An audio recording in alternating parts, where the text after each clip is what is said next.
Hi, we thought we'd take this opportunity to answer some of the questions we've been receiving from people. It seems like there's a lot of common themes and concerns, and we thought we'd just take this opportunity to showcase those to a larger audience in case you have the same questions too. One is, what time do we actually get out of our pajamas each day? It's like the number one question we get every day now. And yes, we're wearing pants. We are, still at work and here to offer any help that you might need. Especially we're getting a lot of questions about not just immediate real estate, but medium and long-term things too. Bill, one of the biggest questions we get is, why are we actually seeing new for sale signs pop up? It's a good question, and we do get that one quite a bit. And there's many reasons, or a few reasons, I guess, as to why we're seeing still people listing properties. It really is dependent on the individual or the family that needs to buy or sell right now. Some people engaged in possibly in a purchase prior to the COVID-19 protocols, and they're already into a contract at that time. They had something to sell. Since they need to sell that property to purchase the new one, they've had to put their house on the market right now. Other ones we've seen are where some people who are moving into seniors' homes where they needed to sell that property they lived in for so many years in order to pay for the rent of their new place. And now that their place is vacant, so we're seeing those going on the market. So there are circumstances that bode for each individual person and family as to the reasons why they're doing that. So it can be very specific as to the reasons why, but that's a couple of the reasons why we're seeing it right now. So in saying that, so Sarah, the other question we're getting is, what is happening in the market right now?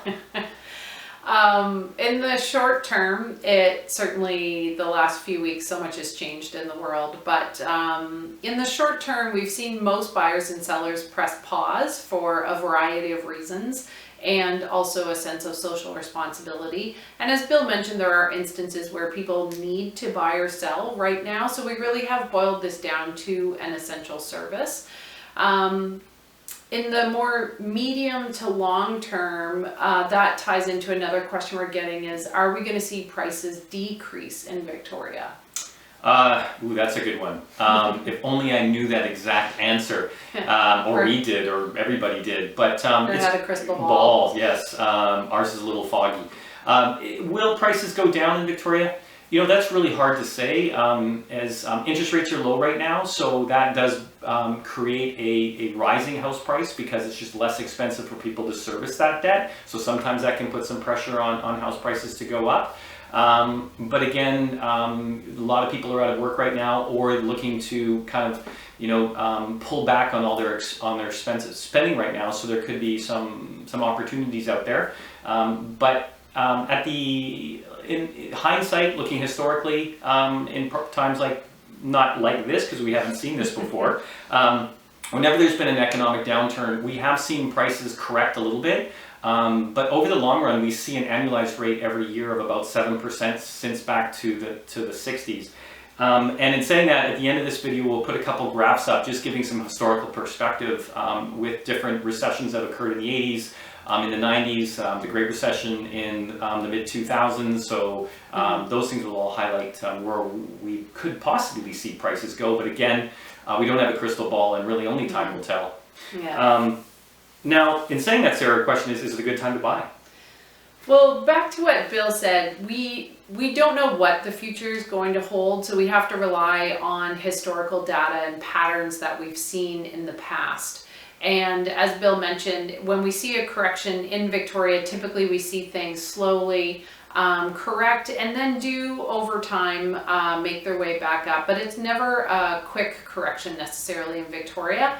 It's more of a slow correction, and then we slowly again work our way back up. Is now a good time to buy? Just because interest rates are low doesn't mean it's a great time to buy. Also, often the advertised interest rates might not suit your specific needs or terms and conditions that would work for you. Because there are so many factors at play right now, economically, but also social responsibility, that's a very individual question. So that's a question, just give us a shout if you are wondering what to do. And that goes, again, just want to encourage you, we are here as your real estate source, and whether it's short, medium, or long term, if you're concerned about your investment, our properties are usually our largest investment. Do give us a call. We don't want you sitting at home wondering what's going on. We're keeping our finger on the pulse by staying connected with the broader real estate community, as well as clients and other advisors, mortgage brokers, lawyers. So if you have questions, just feel free to reach out to us. Thanks very much, and to reiterate that, give us a call, send us an email if you have any questions about the market today, or even just give us a call or email to say hi. And stay safe out there and stay healthy. Thank you.